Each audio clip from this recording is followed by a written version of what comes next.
when did this start, or the incident that happened? Do you want to even talk about that or no? That's fine. Whatever you want to talk about. That's fine. So on March 5th, 2014, so 7 years ago, Derek had a failed suicide attempt, and my husband got up to go to work, and I was going to check on Derek, and I opened the door to his bedroom, and he wasn't laying in his bed. And I frantically ran down the stairs, room to room, looking for him. And my husband and I couldn't find him. And then my husband went outside and he found him laying in the snowbank.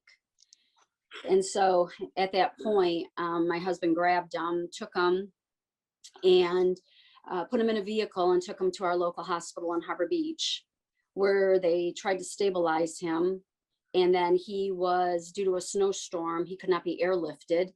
So they did a transfer with the ambulance to Flint Hurley. And then at Flint Hurley, we were discussing organ donation, and then he was helicoptered to Henry Ford in Detroit that day. How, from what I was reading and from what, I mean, did you think he wasn't even going to make it a day or two? I mean, or no, we didn't think he was going to make it through that day. Was it even amazing that he made it hours? Yes. So the fact that they were able to stabilize him to get to Flint Hurley, the initial thought process was for organ donations. So we went to Flint, and we took, we have 5 children. My oldest son came from Mount Pleasant, where he was attending college. And he came down and to say his goodbyes to Derek. And then our 3rd son, who was in high school, we took with us, and he also came and said his goodbyes to Derek as well. Wow. And then, and then from there, he was helicoptered to Henry Ford. And now here you are, and I'm assuming there's been multiple surgeries and over these years. I think Derek, you just that chuckle. Yeah, 58. He's had 58 facial reconstructive surgeries at Henry Ford. 58. 58. Wow. How is the other than the surgeries? I mean, can you walk? Can you how are the other parts of you? Are you okay? So initially, obviously, he was put on life support for 2 weeks. Wow. And he was in a medically induced coma. And once we got to Henry Ford, they said his brain, there's swelling on the brain, but we're not going to discuss organ donations because that's not needed. He's got a chance to make this, right? Wow. So he went into surgery that night and then was put on life support. And then for 2 weeks, it was really unknown. We didn't know if he was going to be in a vegetative state. We just didn't know. And he was very athletic. He was very in shape. He was in an all-state running back for our 2012 football team. So he was young and in really good shape. And the doctor said, youth is on his side, of course. So after a couple of weeks, he wasn't really moving. And I went up to him and I yelled in his ear to move his foot, and he actually moved his foot for me with the doctors present. And that was really the first sign of hope that we had, that he was gonna, at least he could hear. We knew that he could hear. We didn't know if he could see yet. His face was completely gone. So there was no face. And then the surgery started. And from year 1 through 2020, he underwent 58 surgeries. And the first 47 surgeries were leading up to 58. And the 58th one was supposed to be 12 hours long, which we've had much longer surgeries than that. And at that point in hour 4, his doctor came out and said, it's not going to be successful and there's nothing more I can do for him, but refer him to the Cleveland Clinic. So it was literally 7 years of surgeries. And at that point, it was like just doom. I mean, we just had nowhere, really to go. And I didn't even know how I was going to tell Derek when he came out of recovery that the surgery had failed. So at that point, his doctor referred us to the Cleveland Clinic. Is it truly though a miracle that he was even able to be there to have those surgeries?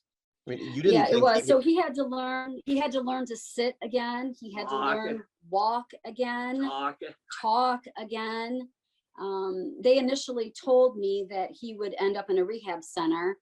And I said, well, I'm not leaving my son, and you don't know me and you don't know my son, but my son is going to walk out of here and go home with me. And we started with, I would tie him to a chair at the hospital, and I would put towels around his neck to rebuild his neck. So he had to muscles, literally relearn everything. everything, Yes. everything. Now, Derek, have you have no vision?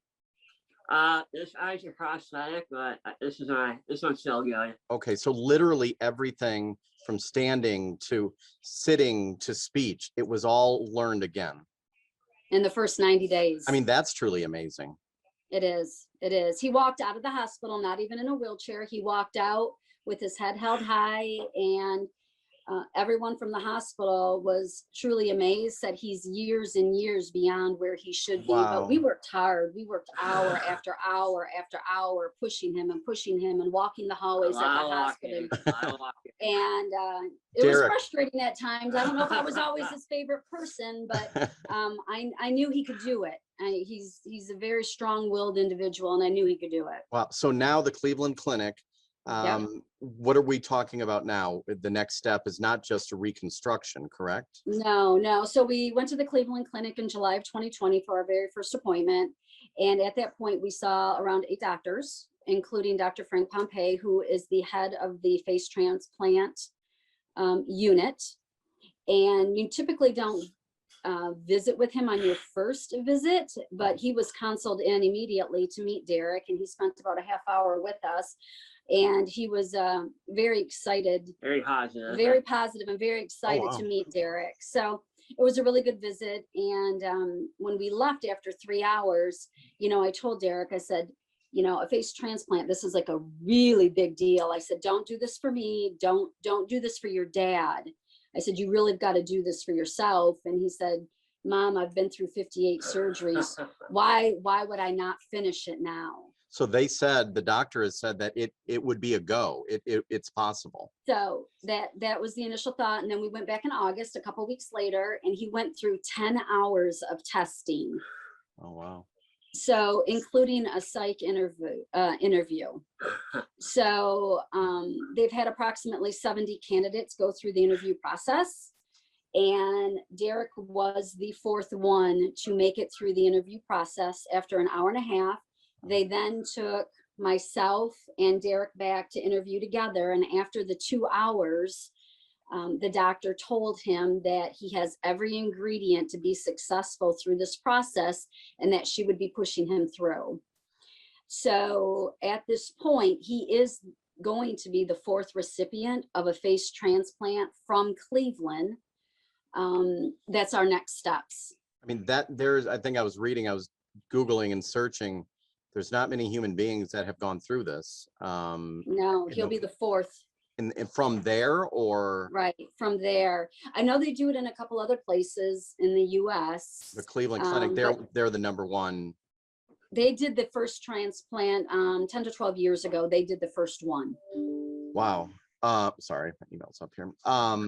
So how does it work? I mean, do you have to pay for the entire thing? Insurance doesn't cover any of this? Right. So where we're at right now is we submitted his claim to our medical insurance, and our insurance has denied it 3 times, even after we appealed it. So at this point, everything is now out of pocket, which then sparked the GoFundMe. So that's honestly the only way, right? I mean, you're going to literally have this is the only option, right? This is the only option. Wow. It's an experimental surgery, and that's why our insurance won't cover it, because it's considered experimental, even though it would greatly improve his quality of life. His feeding tube, because he gets hooked up to a feeding machine every night, and his trach would go away. So Yeah, his quality of life would greatly improve. What's the feedback been like ever since the story's been out there publicly from people? I mean, how cool and how amazing is it? Because I just looked today, people have been giving every day in this, and hopefully have. hopefully we can get some, maybe, or you can get some big companies to donate. That would be outstanding. How awesome is it that people are reaching out to you? How good you hear a lot about the bad people in society, but you're hearing probably from a lot of good people. We are. It's been amazing. I've received so many emails. Someone from Maine, someone from Florida, someone from New York, all over are emailing. And I've been reading the emails to Derek, sharing their story of they lost potentially their husband or their son or their daughter or a loved one, and how inspirational it's been to see Derek's story and how hopeful it is during this year, especially with COVID and everybody being so, I mean, mental illness and depression and anxiety is on an all-time high right now with COVID in the past year that we've went. And his story has just really been so much hope that's been given. And, honestly, 2 or 3 years ago, I don't think we could have talked about this in public. And we just felt like, this is the year, and we've started sharing it, and it's honestly just came so naturally and been so easy for us to do. So I want to ask Derek, are you, because I've read some things about you and people commenting on the GoFundMe's, it sounds like you're saving lives as well. What do you have to say to others who are either suicidal or in this situation? Because a lot of people could probably relate to what you are. And I've read from people, you've saved lives just by coming out and talking about this. Just if something's on your chest, just talk to someone, get it off your chest, and you'll feel so much better. I wish I would have done that. I didn't. Just talk to someone. I mean, Derek was the All-American kid, right? He was an all-state athlete, a 4.0 freshman in college, studying nursing. Just had everything going for him, and we never saw it coming, not in a million years. Either did I. And he doesn't remember anything from that night. He doesn't remember getting the gun. I mean, something snapped. And so does this go to show mental illness? And I know the answer to this, but mental illness shows no signs of age, race, rich, poor, and you can't see it sometimes, right? You can't look at someone in the room and know that. Yeah. Right. Never in a million years would anyone, anyone in our community, his football coach, anyone would have saw this coming. And it did, and it happened to us. And if it happened to Derek, it's definitely something that we want to share. And if we can prevent one family from not going through what we've went through the last 7 years, then you know what, it's been worth it. Is that part of it, coming out and speaking? Obviously the community wants to help you, but does it, is part of you coming out speaking to help others not end up like this? Yes, yeah, absolutely. Okay. I want to help anyone, anybody I can.